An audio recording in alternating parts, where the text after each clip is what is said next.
Hey everybody, welcome back to New Digs. So we have a really special episode today.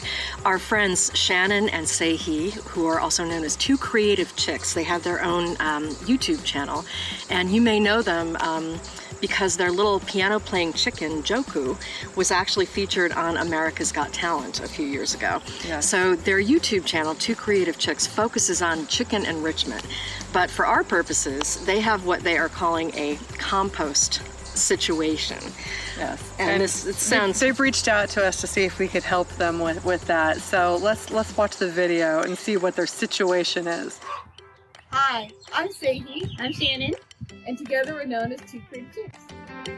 So we're pretty good at coming up with creative solutions for chickens and the enrichment of their lives and different types of issues that we've had with the chickens. But one thing we have not come up with any creative solution for is what we call the compost situation. It's actually argue about it fairly frequently, and sometimes it's amazing. We're really hoping that our friends from New Digs, Melissa and Jewel, can help us out with this situation because we're at a loss.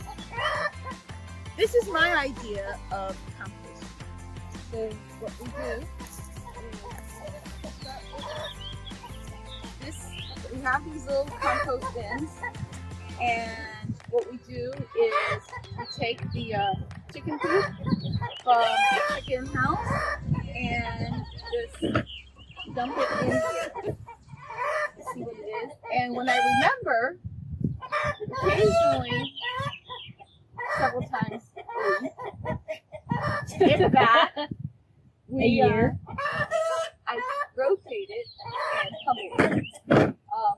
Really, I think what I do is sometimes during the week I will open it up and just let the rain fall in and let nature do its thing. So what we put in there is chicken poop and sometimes pine shavings in the nest box. So being a gardener from very small, I knew that when we started compost that there's actually a chemical process that happens, and there's supposed to be an appropriate ratio of green and brown and water and sun and tumbling. So when she decided that we were going to start composting, I was kind of against it because I knew that that was more work than I wanted to do. She was going to take it over and do it. But to be fair, chicken manure is green. Pine shavings is brown. And rainwater is water. And when I close it, I'll show you. Okay, I close it, and then I tumble it once a month or so. Alright, when I remember. So that is our compost. To be fair, sometimes I'm able to achieve what you'll see in this compost bin. We'll do a close-up of it. But that looks pretty good to me. So how many years was that? Not too many. And then Way too many. my idea eventually is when it reaches that stage after a year or so, or 5, I'm going to move it into this dirt space here and just kind of create a completed compost pile.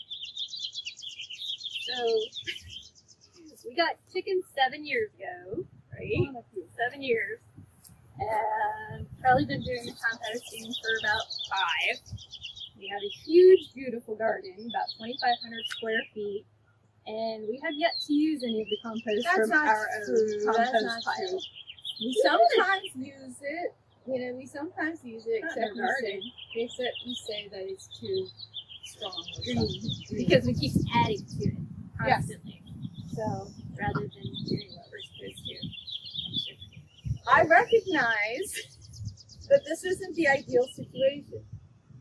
And, you know, when we see a problem and we don't know the answer to it, we consult the expert.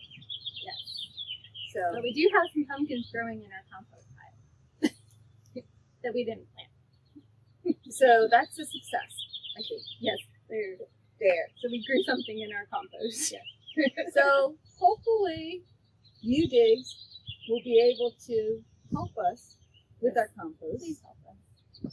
Well, so here we go. We're not laughing at you. No. No. We promise. No. And we I think can help. Of And course we I'm can gonna help. I'm gonna speak for you guys because I'm an extremely lazy and unscientific composter, and Jill is A soil nerd. she's the opposite. Yeah. So So, what are we thinking? okay. So let's talk tumblers. You have the basic setup to make great compost. So that's wonderful. So you've got all the ingredients. Let it be said that there is no one way to make compost. There are as many ways to make compost as there is to garden. Right. It will all turn to compost eventually.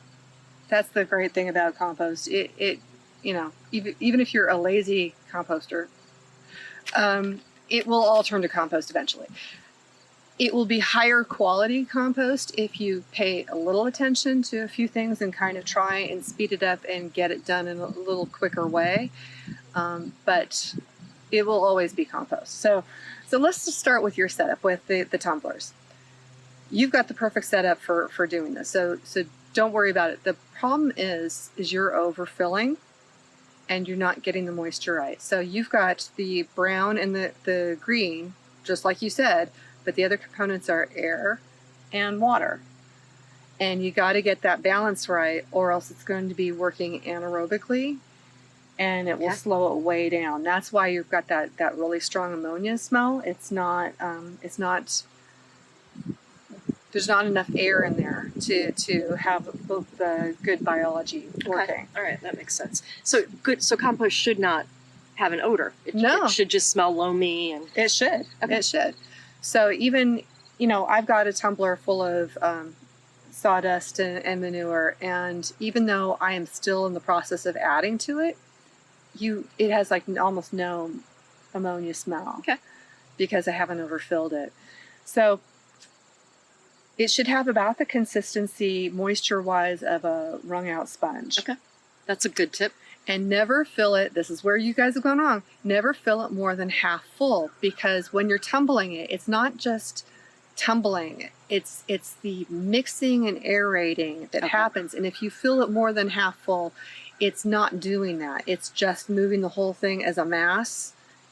Not to mention ridiculously heavy, and you're way more likely to turn it if it's lighter. If it doesn't involve using your entire body weight to try to turn it. Exactly. So if it's only half filled, it's going to be mixing it up and aerating it, and then it can start doing its juju. Yeah. So less work for you. Way less work for you. So you fill it halfway, and then when you can't fill it anymore, when you don't want to fill it any further, then you start using your next tumbler, and then you start filling that, and you just keep those going. And then so we're starting with 3 empty tumblers. 3 empty right? tumblers. And the stuff that you've got in there now, we're going to tell you how to use that. It's not going to go to waste, but we're going to have you dump it in a pile, and we're going to tell you leave it alone. And leave it alone, and we're going to tell you what to do with that later. So we're starting with 3 empty tumblers. Yes, we're starting fresh with 3 empty tumblers. Cool. So by the time you've got the first one filled to your maximum capacity and going, and you start working on the second one, and then when that gets filled up to halfway, then you start the third one. And by the time you've started the third one, the first one should be getting ready to be used. I mean, if you're really tumbling it on a regular basis, like say every other day or a couple times a week, you should have compost in a couple of months. And their bins, I think, are right close to your chicken coops. So you have a perfect setup. When you're doing your chicken chores, that's a perfect time to just, as you clean them out, give them a little spin. And yeah. perfect. And if they're nice and light, all you're going to have to do is sort of like spin, spin, spin. It shouldn't be a big deal. You shouldn't have to throw your whole body into it. Right. So that being said, the tumblers are a great solution. Now, like I said, there's many ways to do compost. So I'm going to tell you how I do my compost. And granted, I have a lot fewer chickens than you do, but they're just as noisy, though. Yeah. Myrtle and Florence in particular By always have weight, something to say. we might Yeah. have the same amount of chickens. We'll but introduce you. Quantity, I have fewer. So the way I do my compost is, it's a 1-year cycle. Okay. I do, in the fall, I build my pile.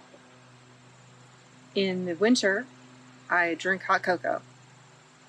Do nothing. And read gardening books, Yes. shop for seeds, all those fun winter things. In the spring, I turn my pile. And in the summer, I use my pile. Okay. So pretty much it's on a 1-year cycle. So by the time I've finished emptying my pile out in, say, this time of year, in August, I'm using it up in the garden. It'll be all empty and I can start all over again by the time the leaves start happening. So leaves are here in the Northeast, and you guys too, I think, where you are, have lots of deciduous trees. So you'll have that baseline of dead leaves. Right. in I the mean, we fall. live in the woods, so we have a ton of leaves. So that is the bulk of what our compost pile is. Okay, so let me break it down to you how I do it. So in the fall, with the huge quantity of leaves that we have here because we live in the woods, we're basically raking for the whole month of October. So in the month of October, I am slowly building my compost pile every time I rake, and we mow those leaves down as we rake them, because the smaller that they're broken down, the better it's going to work. And I continually layer my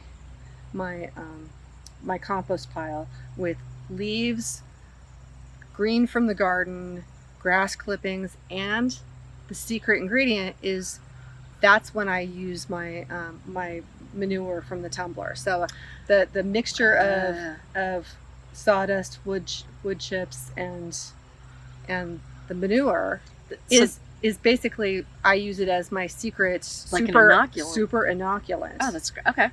And so I layer shovels full of that From the tumbler onto the pile. into the pile. And so I layer brown green manure, brown green manure. Okay. And every now and then, an important thing to do is to save a little of your old compost and add a little bit of that add a shovel full of that here and there, because that also sort of acts like, it's almost like a sourdough starter. It adds the biology in and it kind of gets it going. Okay. So if you save a little bit of that really helps get it going as well. And one thing I know too is that you're mentioning things from the vegetable garden, for example, or the flower garden, but we don't want to put anything diseased in the compost pile. No. So just because it may not break down enough. If you get your compost pile really hot, it really should take care of that kind of thing, but why tempt fate? Yeah. And when we say hot, I mean it will actually you'll be able to feel heat. Jill has a compost thermometer, which tells you how serious she is about this. Yeah. And your pile, you've gotten it up to how hot? I've seen it up into 140 something. 80 to 130 is the sweet spot. That's where the most of the biology is happening. If it starts to get over 130, earthworms don't like it, and they'll just move to a cooler part of the pile. There's always going to be warmer and cooler parts. It's always going to be a little inconsistent. Okay. The edges of the pile where it can get closer to the cool air. I mean, I've had my pile 130 degrees at New Year's. There's snow. There's snow on the ground, and the pile is steaming. That's amazing. So if you build a really good pile in October, it stays cooking for a goodish while. Yeah. And so it's going to be doing that all winter. So when we get to, that's the winter part while we're reading books. Right. The pile's working. Right. It'll stay working for a while, when eventually up here in the ice box, it will eventually not be able to compete with how cold it is. And usually sometime in January, it'll the temperature will start diving down and it'll more or less freeze. Okay. Maybe where you So are, we should expect that. Yeah, they're south of us. you're a little south of us, so you might be able to keep it going longer, and that's great. great. It'll just happen all the faster. So I will have used up my entire bin, my tumbler of manure when I'm building the pile in the fall. So then again in the fall, I will start a new fresh tumbler Okay. full of manure and sawdust. And so by spring, I've got a manure cocktail that's ready to jumpstart my compost pile. So in the spring, I turn the pile. Now it's a big pile, so it is sort of a project. It's like a day's work. I always hear about the day that we turn the compost pile, and Yeah. I'm always sort of like, it's either a whole, most of a day or a couple of half days to turn my pile. It's a big pile. But what I'm doing is I'm turning it and I'm adding in all the manure from the winter. So I'm reinvigorating it Okay. with a lot of nitrogen. So you're almost like mixing a salad. You want to mix it all. yeah, I do a couple shovelfuls of this, a couple shovelfuls, and I sort of re-layer the pile, and it heats up again like crazy. Okay. And it'll stay hot for a while. And I honestly don't do that much to it during the summer. I'm too busy doing other things. Yeah. But when we mow, I am adding grass clippings back to it sometimes, and Makes sense. I will take my pitchfork and kind of mix it into the top layer a little bit. And But grass clippings are really hot, meaning they're high in nitrogen, right? yeah, So those are always good to get it, right. get the pile cooking. Right. So most of the summer, just by how hot I got it in the spring, and then adding just a little bit of grass clippings, and then your kitchen scraps and whatever. Yeah, I was going to ask about that. I add all that too. It keeps it in that 80 to 130 most of the summer. I don't really have to do too much to kind of keep it on a low simmer. So by this time of year, by August, I'm starting to use it, and Right. and you can kind of tell, like, if I'm using it, I might use it a little bit chunkier than normal first in the sort of to top dress in my vegetable garden. I will basically use it as sort of a chunky mulch in my vegetable garden first, and then by the time I'm ready to start putting it into the flower garden and ornamental garden, it's pretty fine. It's pretty well cooked. And if I'm coming across parts that aren't finished composting, if I come across some leaves or something, I throw them back. I've got sort of a section, off to the left where I throw the stuff that still needs to cook a little bit. And then, you keep on using it, and then it'll all be empty. And you use compost basically as it's ready, right? Like, I know you're talking in the summer, but you can add compost to your garden whenever you have it.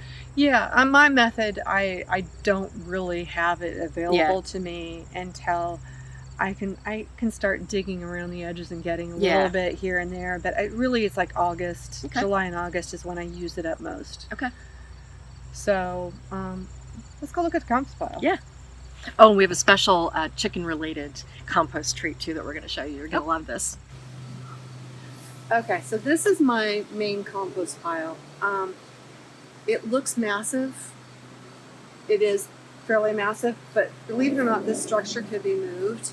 So it's not permanently in the ground. So if I feel like next spring I want to move it a little bit, 2 people can easily move this.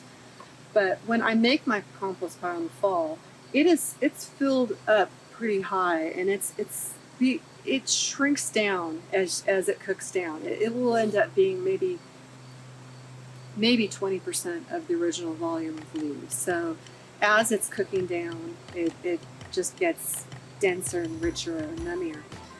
This end of the pile is where I've been sort of throwing the stuff that's still breaking down. I've still got some sort of halfway done compost over on this end. But over here, this end is pretty much ready to use. This is stuff that I'm going to be spreading on my garden later today. So, and it's got all full of wormies and everything.